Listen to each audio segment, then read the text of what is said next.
L'immigration, une conférence sur ce dossier sensible doit se tenir au Maroc. Une conférence entre l'Europe et l'Afrique à laquelle l'Algérie ne veut toujours pas participer. Un pays où les jeunes, confrontés au chômage, n'ont bien souvent qu'un seul rêve, celui de partir à n'importe quel prix.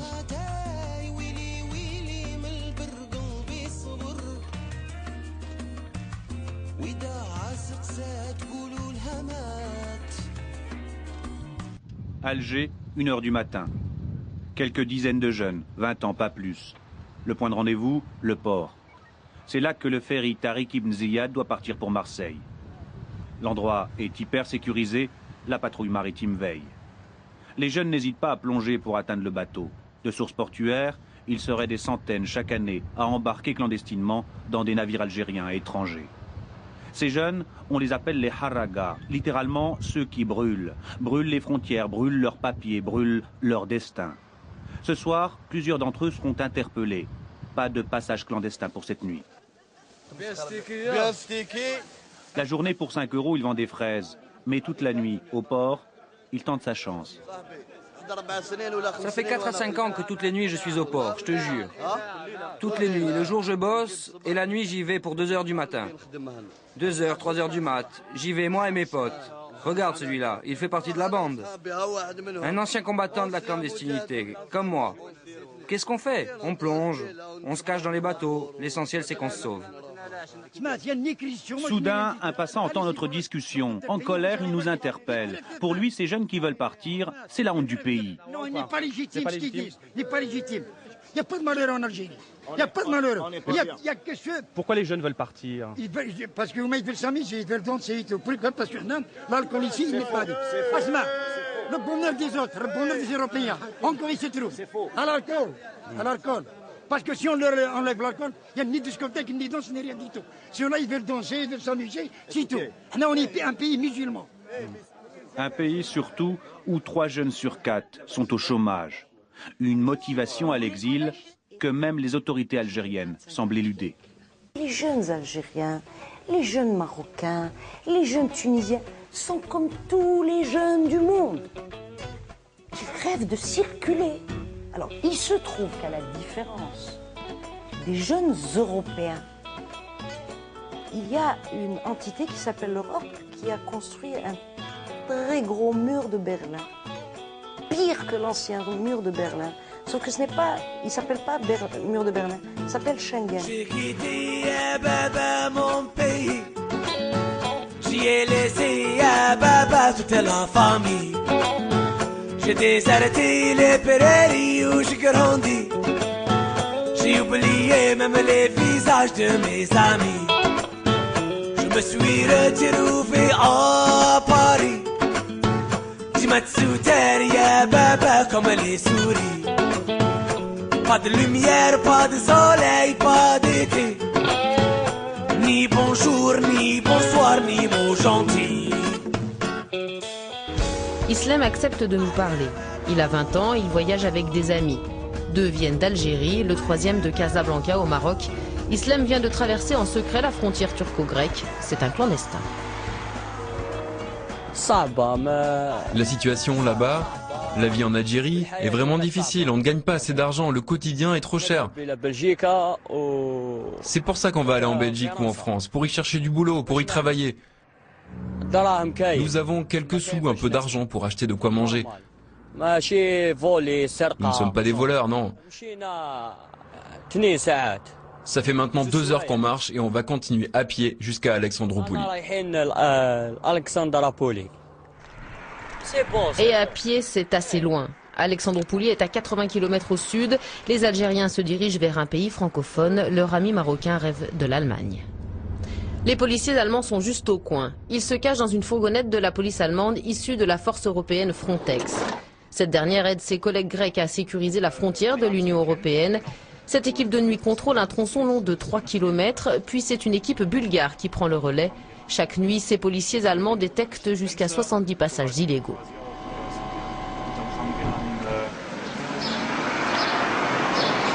Plus de 80% des réfugiés présents dans l'Union européenne traversent la frontière turco-grecque.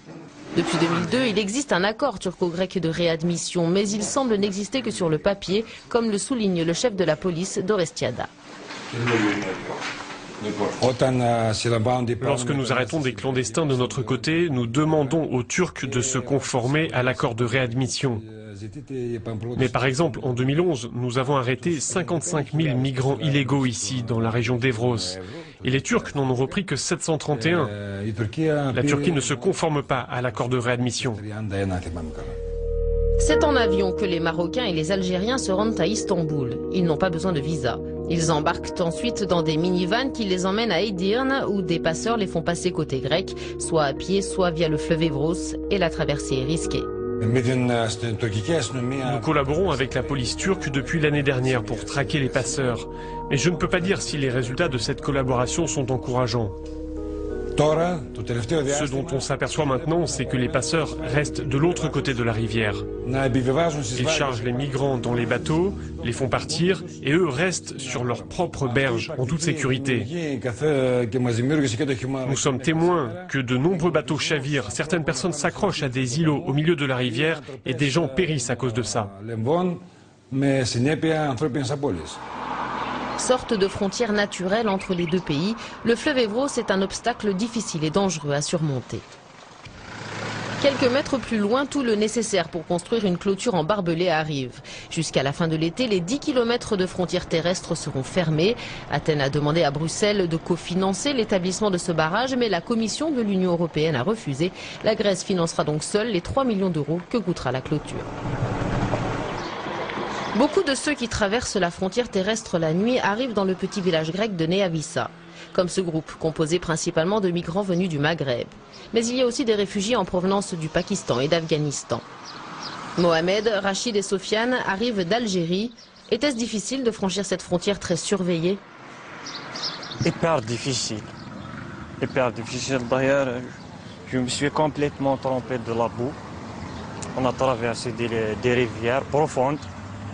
Boueuses. J'ai fait la mécanique 2003 que je travaille la mécanique. Mais ça ne sert à rien de travailler en Algérie. Ça ne sert à rien. Tu travailles ou tu restes, c'est la même chose. Voilà. Je viens d'arriver via la Turquie. Regardez dans quel état je suis, mon état de fatigue, mes vêtements. C'est vraiment difficile de traverser la frontière par ici. Quelqu'un qui n'a pas vu ça de ses propres yeux ne peut pas comprendre combien c'est difficile de traverser. Il y a des gens qui meurent, des jeunes qui ne savent pas nager ou qui tombent à l'eau, ou d'autres qui se perdent sur la route. Il y a ceux qui ne reviennent pas, des gens qui se noient, et leurs parents ne savent même pas où ils sont.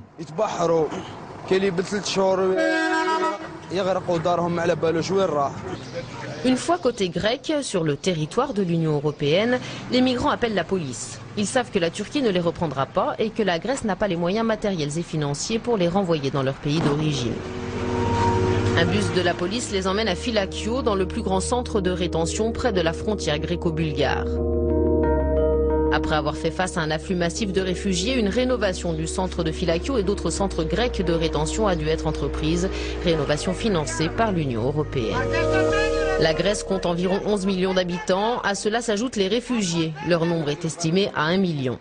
Beaucoup d'habitants de la région d'Evros sont favorables à la construction de la clôture le long de la frontière. Je suis complètement d'accord avec la construction de cette clôture pour empêcher les clandestins de passer, car ils ne doivent pas venir dans notre pays illégalement. Il n'est pas juste qu'ils prennent nos emplois ou qu'ils nous fassent mal économiquement parlant ou autrement. Ce sont les raisons pour lesquelles la clôture doit être construite, pour les empêcher d'entrer. Après que la police a pris leurs empreintes digitales et les a enregistrées, l'écrasante majorité des clandestins sont libérés. Ils obtiennent un papier les invitant à quitter le territoire grec et européen dans les 30 jours. C'est tout. À l'extérieur du camp, la compagnie de bus Ktel vend des billets pour Athènes. La capitale grecque est située à 1000 km au sud. Le prix pour un voyage de nuit est passé de 60 € l'an dernier à 70 € aujourd'hui. Le bus arrivera à 5 h du matin à Athènes. Certains des migrants essayeront alors de rejoindre l'Italie, la France, la Belgique ou l'Allemagne. D'autres resteront coincés en Grèce. Et d'autres encore n'auront même pas le choix. Le voyage leur aura été fatal. À cet endroit, raconte ce moufti, une jeune Somalienne est morte de froid. Des dizaines de clandestins meurent chaque année en voulant traverser l'Evros. Pour ceux d'entre eux qui sont de confession musulmane, ce moufti prépare une sépulture particulière. Pourtant, selon lui, personne ne devrait prendre de risque mortel, et traverser est un risque mortel, du suicide pur et simple, dit-il. La religion interdit de prendre des risques démesurés ou de se suicider. Il ne faut pas faire d'enterrement pour ceux qui se sont suicidés. Mais ici, nous faisons quand même la prière pour ceux qui sont morts en traversant cette frontière mortelle. Ils l'ont fait parce qu'ils ont perdu la tête. S'ils avaient vraiment su qu'ils allaient se noyer, ils ne seraient pas venus.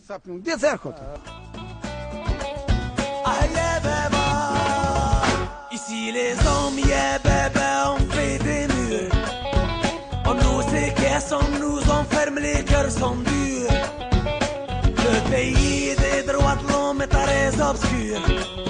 Ils ont menti, yeah, bébé, je te le jure.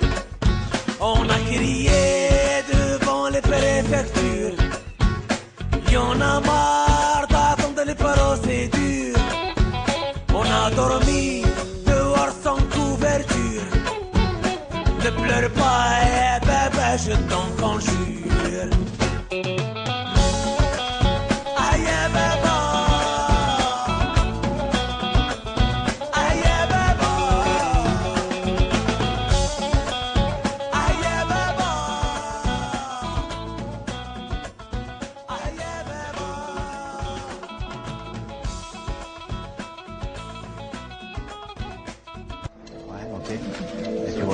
Deux sacs. Pour résumer 8 ans de sa vie de sans-papier. C'est ici, voilà. Saïd repart accompagné pour l'Algérie. Dans le car, les policiers ne l'ont pas menotté. Il est calme, posé. Comment vous les avez trouvés, les policiers? Seules ses mains trahissent de l'angoisse. À l'avion, les deux autres Algériens reconduits avec lui sont déjà sur la passerelle.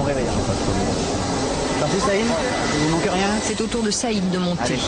Fin, Saïd. D'accord, ok, d'accord. D'accord, d'accord. Je me suis trompé. Pourquoi? Bon, ben je me suis trompé.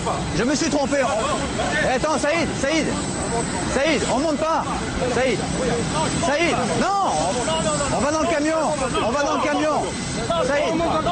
Saïd, on va dans le camion, je vous donne ma parole.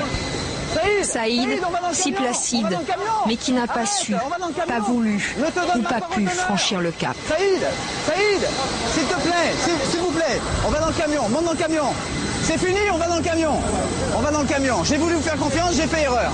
C'est pas grave, c'est de ma faute.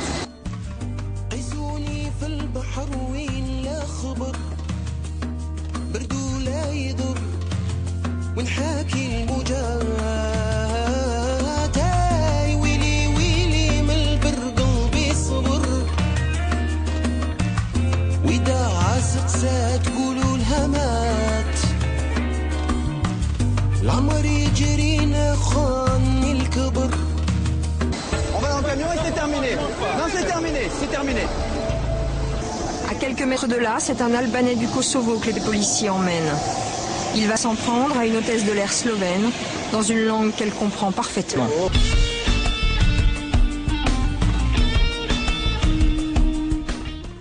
Les restrictions en matière de visa, le traité d'amitié franco-algérien qui n'arrive pas, autant d'éléments qui concourent à l'amplification du phénomène, celui d'un pays qui n'arrive pas à retenir sa jeunesse. L'émigration continue toujours. On avait des émigrants avant 62, c'est-à-dire qui ont fui le pays pour avoir du pain à manger, oui. C'est-à-dire vous dites les khbzistes, on peut dire, oui. Et aujourd'hui aussi on les retrouve. Hier c'était leurs grands-parents. Oui, oui, malheureusement, regardez, on fait une approche entre les deux générations, ils subissent la même chose, ou pire encore, la génération maintenant, malgré qu'ils ont eu l'indépendance. À mon avis, l'indépendance, elle a rapporté des avantages pour le pouvoir, pas pour l'Algérie, malheureusement.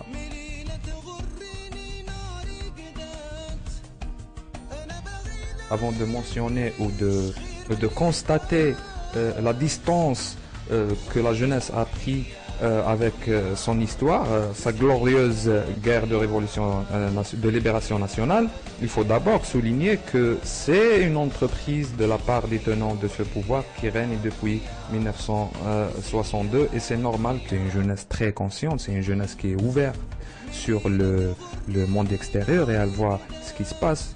Et de ce fait, quand le pouvoir utilise un instrument qui est la légitimité historique pour se maintenir au pouvoir, pour opprimer son peuple, pour le soumettre, il y a de quoi haïr cette histoire, il y a de quoi la jeunesse algérienne sait pertinemment qui elle doit cette indépendance nationale. Je souligne aussi que la jeunesse aussi a une responsabilité. Cette responsabilité aujourd'hui, c'est de se battre. Se battre pourquoi ? Nos aînés se sont battus pour l'indépendance du territoire et du peuple algérien. Ils ont obtenu la libération du pays et nous n'avons pas encore obtenu la libération du peuple algérien. Donc la jeunesse aujourd'hui, sa responsabilité et le flambeau qu'elle doit prendre, c'est le combat pour la libération du peuple algérien. La libération du peuple algérien veut dire, en deux mots, la mise en place d'un système politique démocratique, garant des libertés et des droits de l'homme et garant aussi de l'émancipation de cette jeunesse. Parce que sans liberté, sans démocratie, il n'y aura pas d'émancipation de cette jeunesse, il n'y aura pas de passage de témoin à cette jeunesse.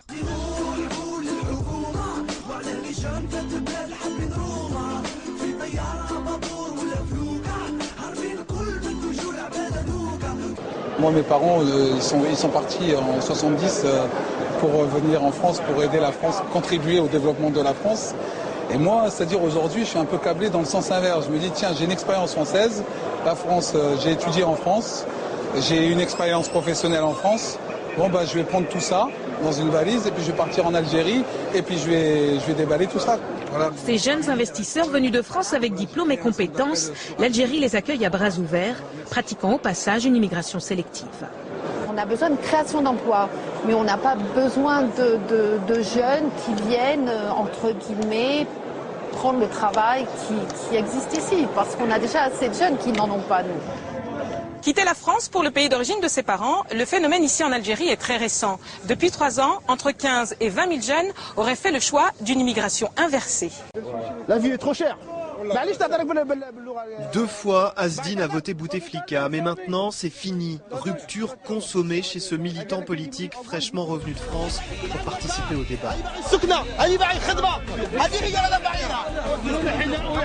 J'ai dit, on veut tous un travail, on veut tous vivre ici, on veut tous aider notre pays. Dans la foule, pas grand monde pour crier dégage Bouteflika. Aujourd'hui, nous qui avons des avis différents, où peut-on aller pour s'exprimer, pour donner notre avis? Nulle part.